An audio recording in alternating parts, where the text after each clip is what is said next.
All right, y'all. So here we got Ashleigh Merchant, and I've been hearing y'all talk about Ashleigh in the comments. Been saying that she's not Trump lawyer, and this, that, and the third. And I ain't say she was. But from what I'm getting, who she really is I believe she worked under or with Nathan Wade, who's Fani's lover, and she really know this dude, from everything she's saying. But she done did her homework as well, you know, on everything. I'm talking about turned over every leaf. Like I'm talking about, got all the tea on everybody and everything. You know what I'm saying? This one right here, she done dropped some bombs, y'all.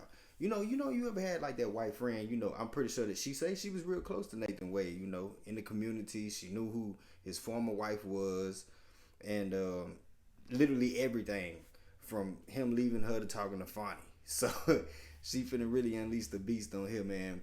Let's see what she got to say. Every year it's signed under oath. You have to file it with Fulton County. So how'd you learn about this relationship between Mr. Wade? I think this has been acknowledged now by both parties, correct? It has, yes. It's a dispute as to when it began, but it's acknowledged that they had I don't know if they still do, but at least had a romantic relationship. Yes, that's How'd you figure that out? How'd you find out? So at first, I knew Mr. Wade and I knew Miss Willis, and a lot of people in the community were a little surprised to see Nathan, Mr. Wade handling this case. See, with her painting that picture, saying that, it's kind of like, it's a community. We know who Nathan is. We know who his wife is. The things he's doing is such a surprise to us. It was just, a lot of people said that, and so a lot of people were talking about that, and it was kind of surprising because it's not really. He does a lot of law practice, but this isn't what you would imagine him doing. Did you ever see him have other billings? I mean, how do you have time to represent anybody else when he's billing, 24 hours a day to Fulton County? He had other people working for him. Like he had a law student working for him for a while, and then he had a first-year associate. So I'm assuming that they would probably do whatever other work he had. Did you ever look at his calendar? Did you have access to that to see if it matched up? No, I didn't have access to his calendar, and I didn't have access to their phone, like text messages. I mean, I was able to get get his geolocation data through subpoena, but the one thing that really struck me is if I was accused of something and I was saying I didn't do it, I would download my phone. They have a system that's called Celebrate, and Fulton County pays for it. City of Atlanta pays for it. It's literally a system that you can hook your phone into. I have an investigator that has it. And so she's saying that the county has a database where they can hook your phone up to it and go back and see text messages that you can delete it and everything else. I have my clients do it all the time. Shit, damn. You hook your phone up and it can find deleted text, it can find everything. And you can limit it. You can say, I only want texts with this person. So, if I was being accused of having an affair with someone and I said it didn't start until April and someone else said it started in October, the easiest thing to do is to, download that phone. And for privacy. Damn, so that's how they be getting all these dudes text messages. Just like with the YSL case, YNW Melly case, they getting these text messages with all these people these dudes were talking to. Boy, these folks got some shit. Concerns, you can file it under seal, but you could easily narrow it down and say, I want this timeline. I want all of our texts from, November 2021, and it would easily tell whether or not they were romantic in nature. Before I leave the billing issues, did you ever compare Floyd and Cross's bills to September? I had court in Cobb County and I ran into Mr. Bradley. I was in Judge Harris's courtroom. I think it was either September 11th or 13th. I checked my calendar a week or so ago, but it was one of those dates. And I was taking a plea in front of Judge Harris, and Mr. Bradley was also there. Another lawyer who ultimately represented Mr. Bradley at our hearing, BC Chopra, he was there in court also. And then a friend of all of ours, who's a district attorney, his name is Bert Cohen, he was taking the plea with me. And Bert and I have known each other for a long time. Terence, BC, everybody's known each other for a long time. We were all sitting in a conference room attached to that courtroom, waiting for the pleas, chit-chatting, took the plea, went back. And we talked about it. I mean, Miss Wade had been a stay-at-home mom for, they'd been married almost 30 years. And literally it was right after they dropped their youngest off at college that he said, move out, Damn. And damn. So, damn. She telling every fucking thing. Hold on, let's back it up just a second. Hold on. We missed a little bit. So Bradley did not like the way Wade had treated his wife. Okay, so Bradley, if I'm understanding correctly, y'all correct me if I'm right, if I'm wrong. So Bradley is his divorce lawyer and his best friend as well. That's what I'm thinking Bradley is. That's how Bradley didn't like the way he was handling his dealings with Fani and his wife, and she telling everything. But he represented him. He did not like the way he had treated his wife. He didn't like what was happening in the divorce proceeding, yes. Okay. And, I mean, I remember specifically him saying, you know, I handle my business, things like that. Like, you know, that I don't leave my wife without alimony. Because this, and we talked about it. I mean, Miss Wade had... Well, why don't you go marry the bitch then? Bradley? Tell me you wouldn't leave your wife without alimony. Nigga, that ain't your wife, nigga. Talking about what you would do. Been a stay-at-home mom for, you know, they'd been married almost 30 years, and literally it was right after they dropped their youngest off at college that he said, move out, you know. Damn. And so we went through, you know, I was obviously interested in, wait, what's happening? She said she was interested. What's happening? Walk me through this. And so he was telling me about the access card. Yeah, she's saying Bradley telling her everything. Her and Bradley talking. She telling everything Bradley done said. You know, that Mr. Wade had access cards, telling me about the contracts, told me about their contract, that they had that Nathan had brought them the contract for the first appearance hearings. They had a contract for that. We didn't talk about that yet. That they had the contract for the taint work, and then ultimately that Nathan was hired as the attorney on this case. That they had been dating before, and he told me, you know, they met at hotels. He would go to her place. And I remember him saying, you need to find her bestie who they had a falling out. Her bestie who they had a falling out. Damn. That's the person whose condo it was that they would meet at. And did you later determine who that bestie was? Yes, it was Robin Yeardy. It was not until sometime later that I determined that. It was very difficult to determine who that was because he did not remember her name. But he knew her by sight? He did. Did he later confirm to you or identify who she was? Yes. So I had sent him a couple pictures, or showed him a couple pictures of some other folks or this names. Was in January of 24, right yes. before your motion? It was. It may have even been after I filed the motion. It was around the time. It was either before or around the time, but it was in January. I had gotten some open records requests from the... I don't know, y'all. I think I'm wrong. This can't be the chick that Fani was snapping on when she was getting cross-examined. Now, she mentioned that she is a defense attorney. So I thought maybe she was cross-examining Fani, but I think I'm wrong on that. But she's testifying against Nathan, I guess, since she been dealing with him or whatever. So yeah, she telling it all. DA's office, they had a contract. Yep. We just put on the screen some perfect. of the text messages that you produced to us. Yes. This is from your phone. It is, and so you're talking to Terence Bradley, I see over there on the left. Yes, and so when you see on the 14th, that one that's right in the middle that says file attachment with MIME type, that is a picture of her. So it doesn't show up on this, but it's actually, there's a picture of her. So while you're texting, you're shooting him a picture to see if he can identify Robin Yeardy? Yes. Did he identify her? He did, yes. He said. Does Fani know about the Sonia Allen affair? Damn, bitch, you trying to get the dirt out of everybody. Yes, that's her. That's the East Point. And he thought the apartment was in East Point. I later found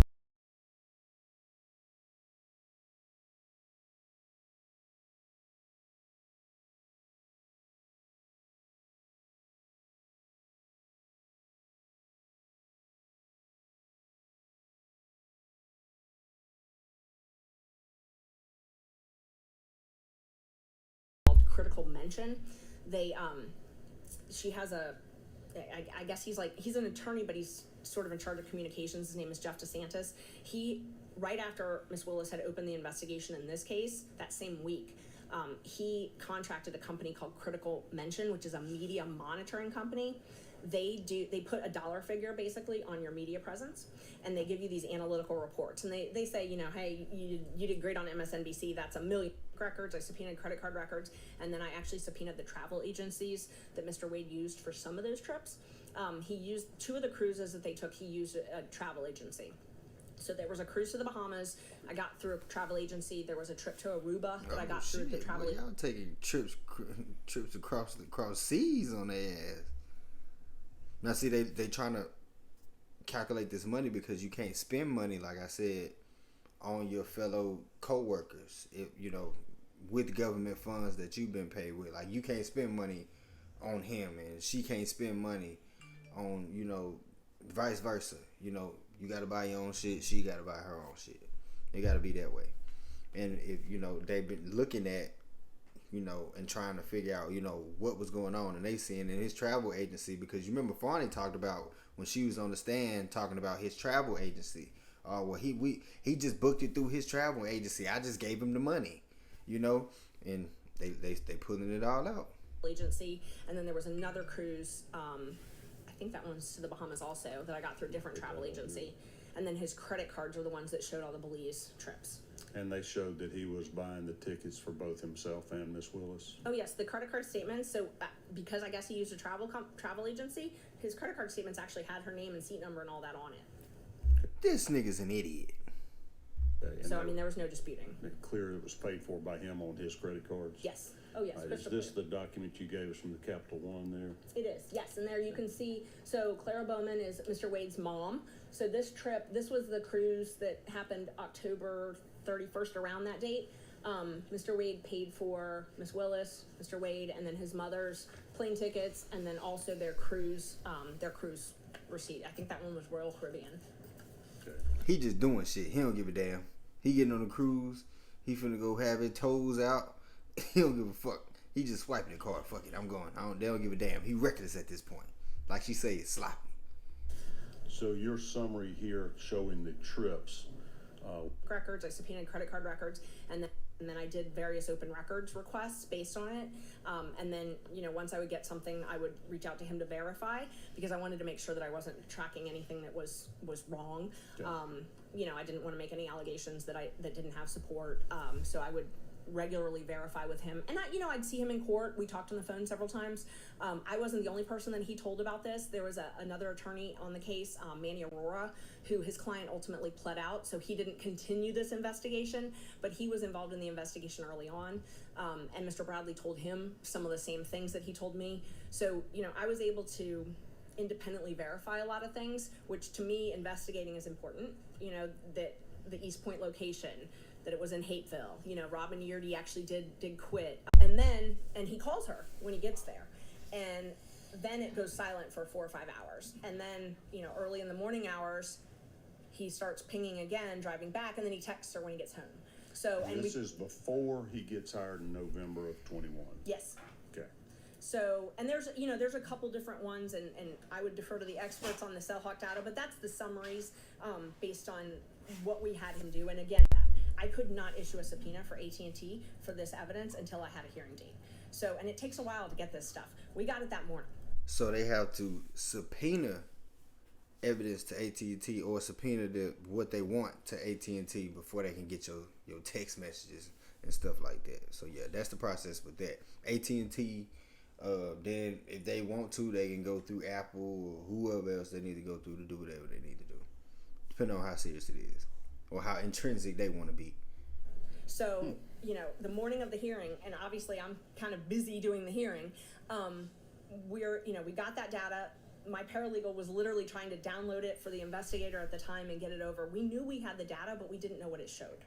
So at that time, we didn't know, what it showed really until he was able to do the analysis. We had some preliminary reports from him, but nothing. I mean, it took a lot of hours. It's a lot of data.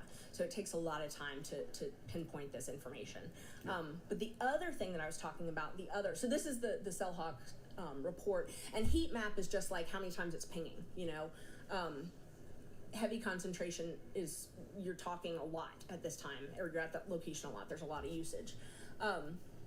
The other thing I was talking about, just to make sure it's clear, so that's Cellhawk. Cellbrite is a different program. Cellbrite, and it's Cellbrite. Cellbrite is a program similar to Cellhawk, but it downloads data in the phone. So like this one is you pinging off of towers. It's geolocation. Showing where you were. Exactly. At a certain time. Cellbrite actually can get your texts, your pictures, your app usage. I mean, all of that stuff. So it's one of those things that if you want, if a defendant is threatening someone by text and they delete it, they'll take their phone and hook it up to Cellbrite. Gotcha. Cellbrite it makes what's called a forensic copy of the phone, but you can also limit the data. So it's very expensive program. So not a lot of people have it. So when I have my clients use it, it costs a lot of money for them to have it done. But the DA's office has it. They have the software. They pay for it. You can find that in their open checkbook. The city of Atlanta police have it as well. But what you can do is you can copy cell phone. So, what I had mentioned earlier is you have to have the cell phone to do that? You do. You have to have the cell phone. So what, did Mr. Bradley give you all his cell phone? Or no. how'd you get Mr. Wade's cell phone? So we did not get that data. We got the geolocation data from Mr. Wade. I do not have the power to get the text messages. I don't have that power. I would have to have a search warrant. The state's the only one that has the power to actually get. He was hired. Yes. And after having met with Mr. Bradley, you began to prepare a motion to disqualify and to dismiss the case altogether, right? Yes, I actually started the motion in September. Cell phone. And then added to it. Messages. All right, and so then you somehow preserved, you had text communications with Mr. Bradley to confirm this? Yes. And was that because you didn't want to file a pleading that was inaccurate?